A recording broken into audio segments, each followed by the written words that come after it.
If you want to know some of the sneakiest plays that nobody else is on for week 17 of the fantasy football, the Draftkings, the DFS year, the season, well, we're here right now. Not now, but right now to let you ladies and gentlemen and you beautiful fellas know. Let's slide into it right now. The first player that we will talk about is currently coming in at a very low ownership number. It's a 14-game slate. You're getting good players at low ownership at fair price points. Dollarooskies are going to be made, people, and this person is going to help you with that. A wide receiver, an undersized one who has a lot of speed, though. Who is it? Is it Sal? Is it Devonta Smith? No, his team barely throws.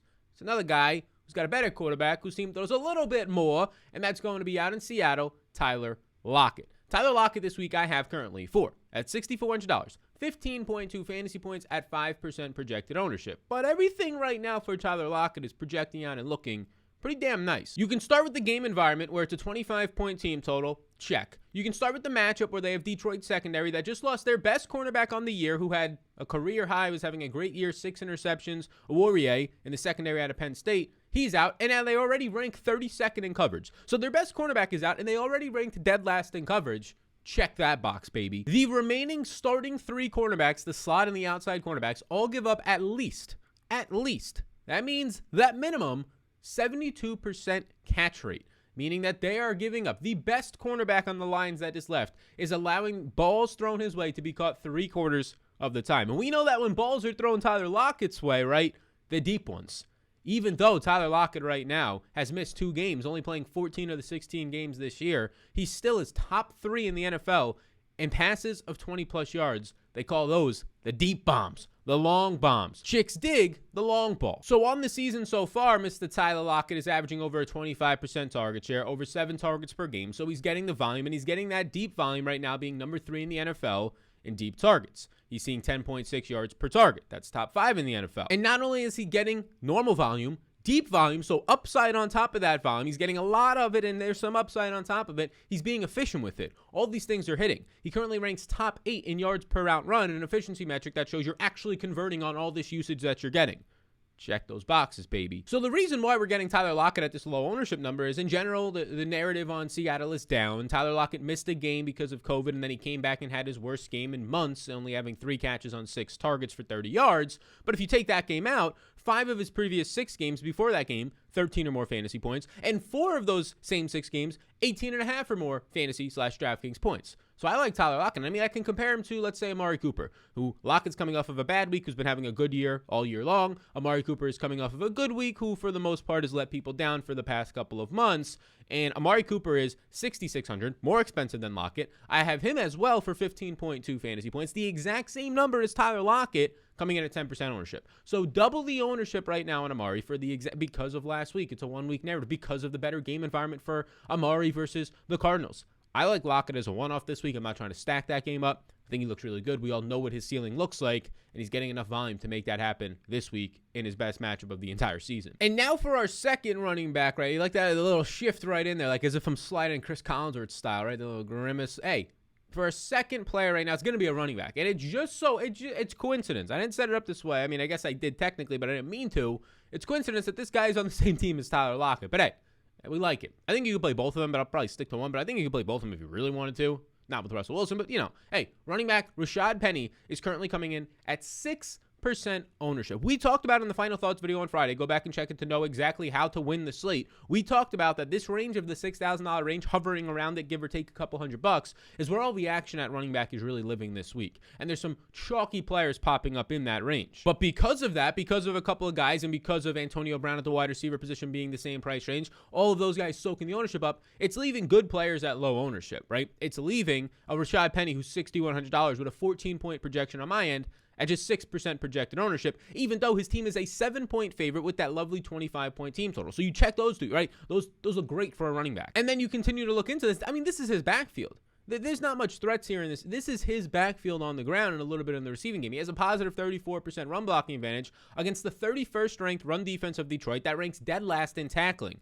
Oh, you want to know why that's good? You want to know why ranking 32nd Second, dead last in tackling is good for any running back, of course, but for Rashad Penny specifically, well, the former 2018 first rounder who was known coming out for his speed and burst at 6'2", 220 pounds, and then he had his injuries along the way. He's looking like that guy right now, but he's adding on another dimension of his game of actually breaking tackles and being efficient there. His 12 broken tackles over the last 3 games of when he's kind of become this RB1 for Seattle, those 12 broken tackles rank 3rd in the NFL. And now he gets Detroit, who is allowing the most broken tackles on the year to opposing running backs, ranking dead last in tackling. Oh, this is a beautiful sight for low-owned Rashad Penny. Over those last 3 games, he's averaging about 15 opportunities on the ground per game, over 100 yards per game, and he has 3 touchdowns. So he's balling out. He has 2 games over 130 yards. So we take our chances on these types of guys at low ownership, especially when they're trending in the right direction. And yeah, his head coach in this offense in general for the past 5 years, opposed to what the entire media and public wants them to do, let Russ cook. No, it's been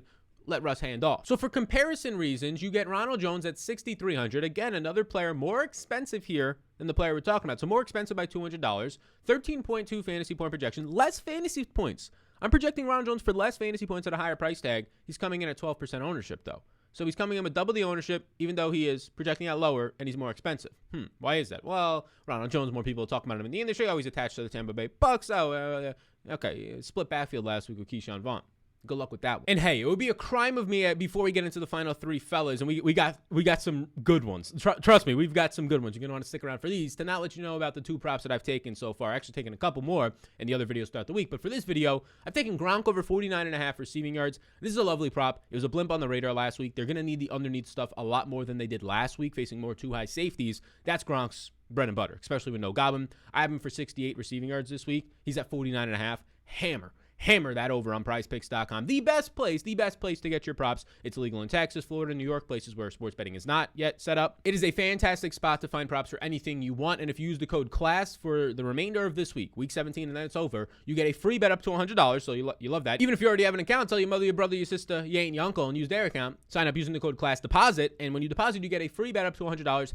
And my DFS course, 10 plus hours. It is going to be the last day. Monday, when week 17 is over, that is the last day I'm ever putting this course out there. So it's the last time to ever get it. If you want to, go ahead and check it out for free. It's a $100 course for free using the code CLASS. Gronk over 49.5 receiving yards. Marvin Jones under 45.5 receiving yards against a good Patriots secondary where this team has struggled all season long, now dealing with some injuries up front for Jacksonville. And Marvin Jones finally coming off of a game where he sees some volume, but still very inefficient with that volume. I'll take the under 45.5 receiving yards later in the season for an older player on Marvin Jones. I'll take the over 49.5 receiving yards for Mr. Gronk. I have one more prop I'll let you know at the end of the show. I think it's going to be an interesting, sneaky one. But let's get into our third player right now, a wide receiver that I love. Near and dear to my heart that I've been loving so far. In the beginning of the year, it looked like dynamite the first month of the year. And then things started to slow down for this offense. Dak Prescott, maybe he's a little bit hurt here, right? Knee bruise for Ezekiel Elliott. Amari Cooper's ribs are all fucked up. This offensive line is doing some weird shit. Lyle Collins, right? Tyron Smith, he's back with his back injuries and neck injuries. All right, so now they're all back and rolling.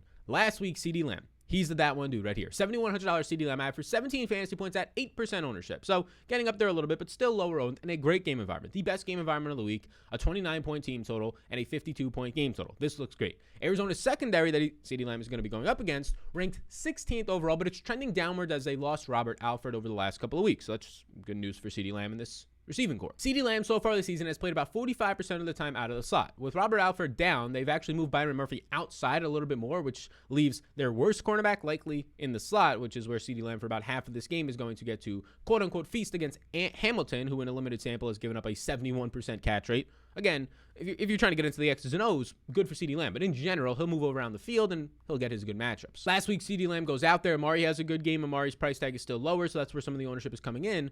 Half the ownership right now or so. So CeeDee Lamb comes in, even though before that he had 19.2 fantasy points, 15 fantasy points, 11 fantasy points on 13, 10, and 9 targets. It's just a one-week blimp. A game where they blew the other team out. They didn't really play in the fourth quarter. He kind of had to get the stuff done in the first 3 quarters, and Dalton Schultz got the touchdown. Zeke scored a touchdown. Amari just wasn't his week in 2.5 quarters of play before the starters got pulled. But on the season, he's still seeing strong volume. If we can look past just the 1 week, right? 22% target share, 8.1 targets per game. Dallas ranks top 5 in passing plays per game, so upside there, of course, for more volume. He doesn't leave the field with playing 100% of the snaps so far this year. Beautiful. And he's getting that volume. He's staying on the field, and like Tyler Lockett, he's remaining efficient, top 12 in yards per route run, cashing in on that volume with some efficiency as well. So let's compare him, right? I mean, at 8% owned, that's a good spot, especially for a player who has that much upside just because of a 1 week blimp on the radar. Even though this is the best game environment, it's confusing to me. But A.J. Brown, I have A.J. Brown who's more expensive, 7,200 for 17.2 fantasy points. I have Lamb for 17, so very similar. A.J. Brown, 15% owned. So we're seeing a similar thing here, right? People are just choosing. A.J. Brown popped off last week on prime time. Amari Cooper getting higher ownership, had a good game, 11 targets in the last time out there. So people are feasting on this narrative or these recency biases, which I thought DFS players were ahead of or over, but I guess now with a lot of season-long leagues ending, more people flooding the streets and casuals in here, maybe, I don't know. But CeeDee Lamb right now, that one dude looks fantastic. The final two fellas that we shall talk about, the good fellas, if you will. How you doing out there? Hey, let's go to a running back here who is... He's practicing for the first time in a while. He had a concussion for San Francisco, Elijah Mitchell, right? $6,000 Elijah Mitchell. I have him for 15.8 fantasy points, 5% on. There's a couple of reasons why the ownership is low. One big one is his injury risk, right? So he had a concussion, but then he healed from that concussion. As he was healing, it was discovered that he was dealing with some knee inflammation, and he's missed the last couple of games for knee inflammation and a knee injury. But he returned to the practice field on Thursday. First time practicing on Wednesday. First time practicing this week in a limited fashion. We'll see what happens. I'm hoping by the time this video is out, he's not ruled out. But if he is, just carry on. But Elijah Mitchell right now, he's looking solid. I mean, the injury is one thing. I'm not concerned at all. I mean, the matchup, first of all, the matchup is amazing against Houston. They're going to be massive favorites, 13.5-point favorites, a 28-point team total. Best potential spot for a running back on the slate, probably. And then you throw in that he's in San Francisco's rush offense, even better. And then you throw in that he's facing Houston. A positive 81% run matchup is number 4 in the week. Houston ranks 31st in tackling and 25th right now in rush defense. That 31st in tackling is important because Elijah Mitchell breaks over 4 tackles per game, which ranks top 10 in the NFL. So you might be saying, oh, but Sal, aren't you worried about Jeff Wilson? He looked decent the last time that we saw him out there. Decent is what I would say against 10. No. Jeff Wilson, I'm not worried about this guy. Jeff Wilson runs a 4.62. This is an outside zone running scheme, meaning can you get to the outside? That's why Raheem Mostert benefited it. Matt Breida for a little while. Elijah Mitchell. That's why he's the guy right now. Can you get to the outside quick and turn upfield? A 4.62 Jeff Wilson is not doing that. And that's indicated by his 3.8 yards per touch.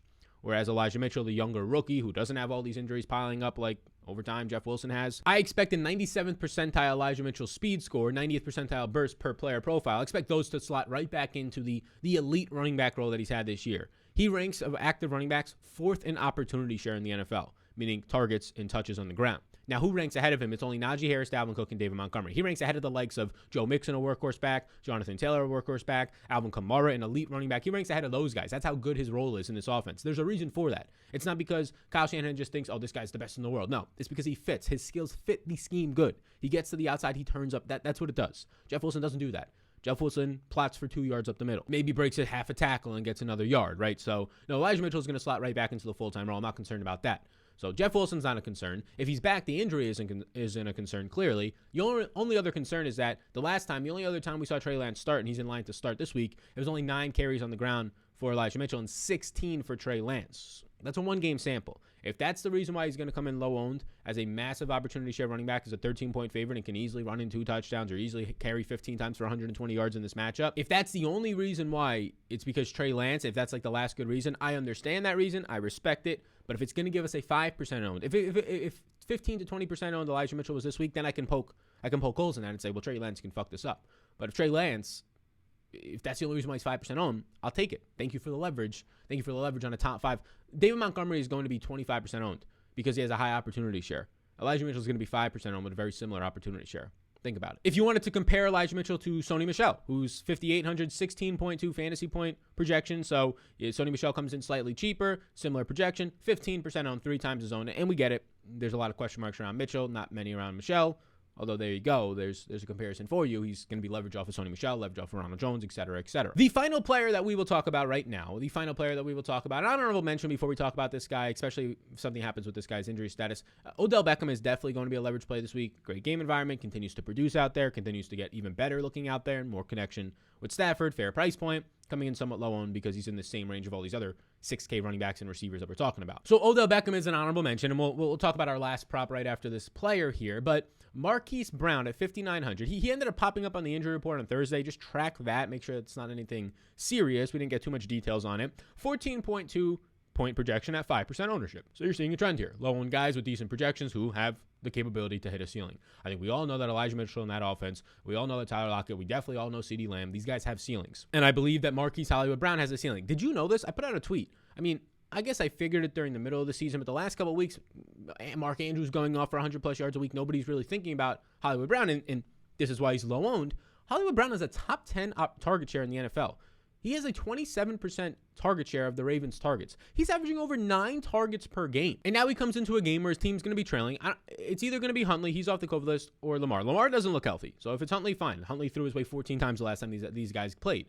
He gets the Rams secondary, which people might be, oh my God, Jalen Ramsey. No, Ramsey is continuing to play the majority of his snaps in the slot this year. He plays 40% slot this year, majority compared to the outsides. And he's also being used in the zone in the middle of the field. So he's only playing on the outsides about 25% of the time each right now. So I'm not as concerned about that. Hollywood Brown, I'll see him a little bit just based on where he's lining up on the field for that specific play, but definitely not a shadow matchup. If anything, it's even more important for Ramsey to stay in the middle of the field where Mark Andrews, the monster, has been dominating the last month of the season. So there's a couple of interesting things to look at here for Hollywood Brown. He's only seeing 7.3 yards per target, which ranks 74th in the NFL, meaning that he's not converting on a lot of these deep targets. So it's like, oh man, they're using Hollywood Brown in different ways. He's only running these slot routes like you saw with the Tyler Huntley game against the Packers. But then you look at it again and he's top 5 in the NFL in deep targets. So that's not true. So what does this mean? Well, it means that Lamar and the other quarterbacks who have been in there lately, but mainly Lamar in the year, has been inefficient on the deep ball. And we kind of know that. Lamar looked good for like the first 2 or 3 weeks of the year, and the deep ball looked great. It's kind of fallen off, and maybe the injuries and things like that are reasons why. So when you have a bad yards per target, you're not converting on your overall targets with deep plays, but you're still getting deep attempts. The opportunity is there. So I like it. I think it's keeping him a little bit underpriced. It's definitely keeping him under-owned since Mark Andrews has been going off lately. He's seen 7 or more targets very quietly in 8 straight games, right? He's top 10 in the NFL in targets right now. This is Hollywood Brown, right? Nobody really thinks about it because Andrews has been the dude the last month, and this Ravens team has been kind of falling apart because of injuries. So I'll take a dude with a top 10 opportunity share and downfield upside in a game that they're going to have to be throwing as decent underdogs against a secondary that is likely overrated in the Rams secondary. It's not a terrible secondary, but it's not the elite secondary it once was. So yeah, I'll take Hollywood Brown there, and we can compare him to Christian Kirk. I love Christian Kirk this week. Christian Kirk's going to be 10% owned at a very similar price, $5,800 and 14.4 fantasy points. Everything for Christian Kirk projection-wise looks similar to Hollywood Brown. Kirk, because of the game environment's coming in twice his own. That doesn't mean don't play Christian Kirk. It depends on your lineup. If you're playing Cardinal stacks, yeah, Kirk's probably getting in there. But if you need a one-off with a lineup that already has a lot of ownership in it, yeah, start to consider the Hollywood Browns or the Tyler Locketts instead of going to the guys twice there as owned as them and Amari Coopers and Christian Kirks, right? So there you go. There's your that one, dudes. And my final prop that I have for you on the beautiful site of PrizePicks.com, code CLASS, free bet up $200, free NFL course. Tell your mother, your brother, your sister, and your uncle to sign up, use their account and deposit.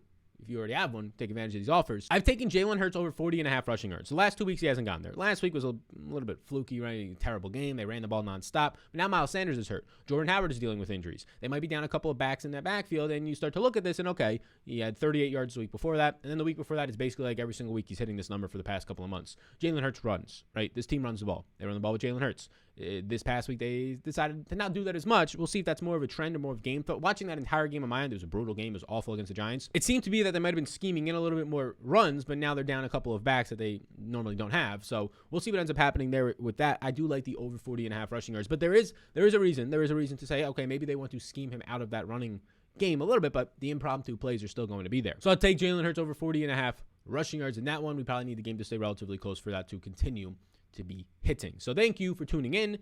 Before you all leave, I just want to say Happy New Year to all of you. You're probably watching this. It comes out on the 1st or the 2nd. So hopefully you have a lovely start to your new year. You're staying safe out there on the eve. And by the time you're watching this, that hopefully rings in true.